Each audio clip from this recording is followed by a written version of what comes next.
comfort zone. Ada yang mau ditanyain saya sebelum kita mulai ke games? Saya juga mau nanya-nanya nih Pak sama Bapak. Boleh. Tapi nggak banyak sih pertanyaannya. Oke. Nah, mau Pak ditanya?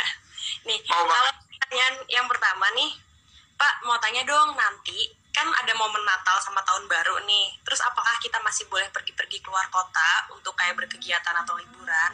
Atau justru liburannya untuk sementara ditahan dulu sampai PPKM selesai? Nah itu saya juga nggak tahu tuh Pak. Boleh libur Natal, Tahun Baru selama sesuai dengan protokol kesehatan. Dan memang saya menghimbau untuk teman-teman, kan kita sekarang ada varian baru nih, Omicron. Dan kita nggak pengen terjadi seperti PPKM level darurat, level 4, bulan Juli, bulan Agustus.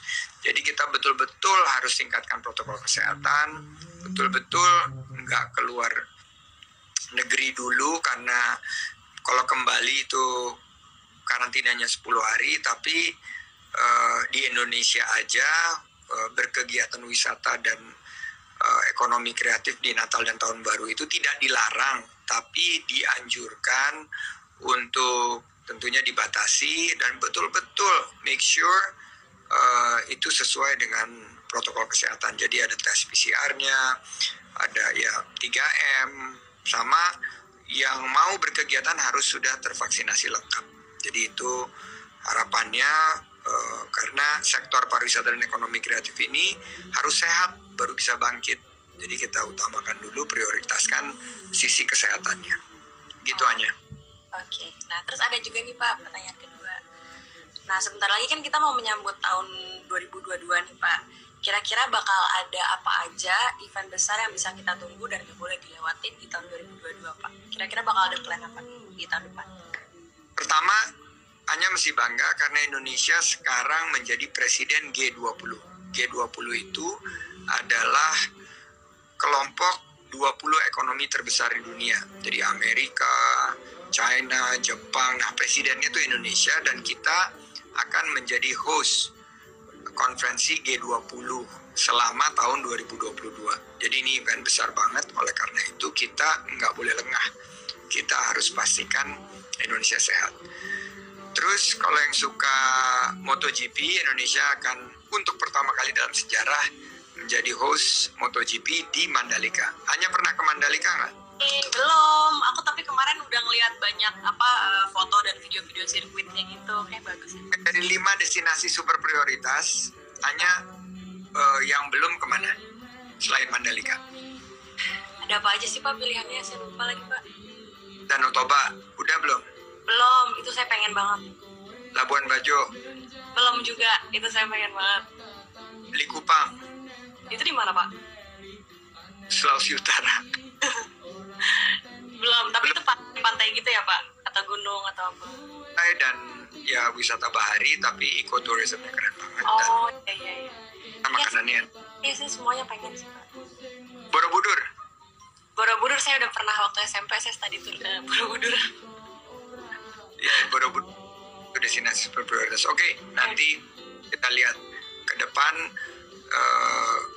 Kita juga akan menjadi negara tuan rumah dari Hari Pariwisata Dunia. Jadi ada Hari Pariwisata Dunia bulan September, dan UNWTO sudah memilih Indonesia menjadi tuan rumah, dan kita sudah tetapkan akan dilakukan di Bali. Jadi siap-siap deh, di Indonesia aja selalu ada event-event besar. Jadi kalau hanya mau tahu keseruan event-event serta agenda tahunan, kita namakan calendar of events itu adalah Karisma Event Nusantara. Ini semuanya ada di website kita event.indonesia.travel. Jadi tahun depan ini tahun kebangkitan. Tahun ini tahun persiapan.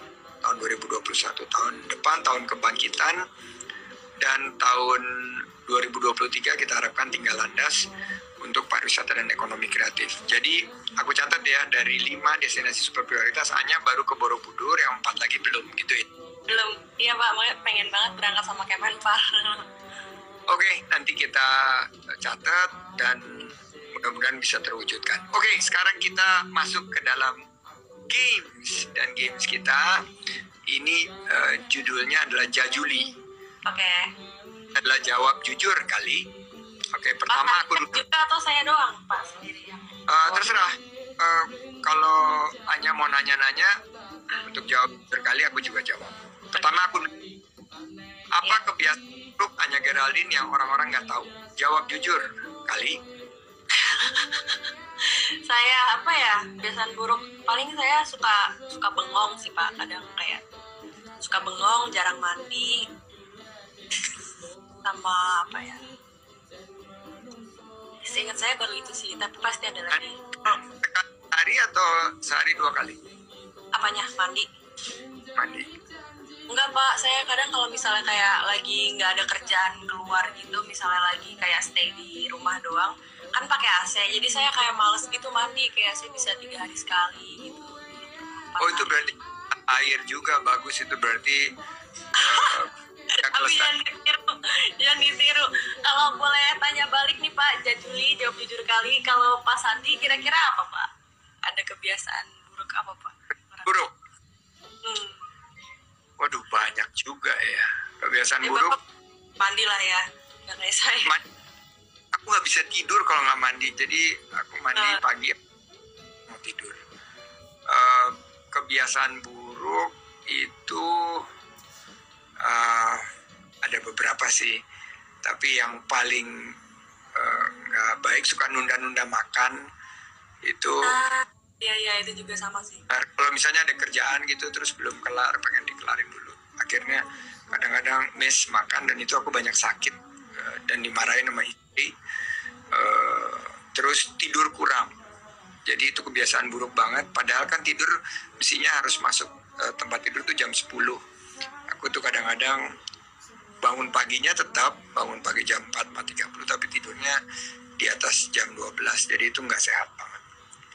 Jadi jangan ditiru. Terus dulu waktu sekolah ya karena suka baca dan bacanya gelap-gelap, itu kacamata sampai minus 11.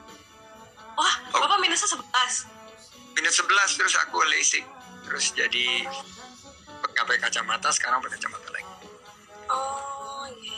Ya Juli, jawab jujur kali. Kalau bisa milih selain jadi selebgram, pemain film, dan YouTuber, Anya pengen jadi apa?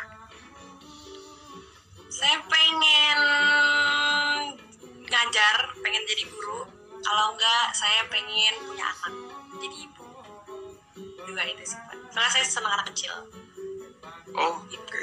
Sekarang umurnya masih segini, jadi belum kalau buat jadi ibu ya kayaknya. Cuman kalau kayak ngajar gitu, saya pernah kayak ikut, misalnya ada yayasan apa, lagi ada event ngajar anak-anak gitu, saya ikut kayak gitu.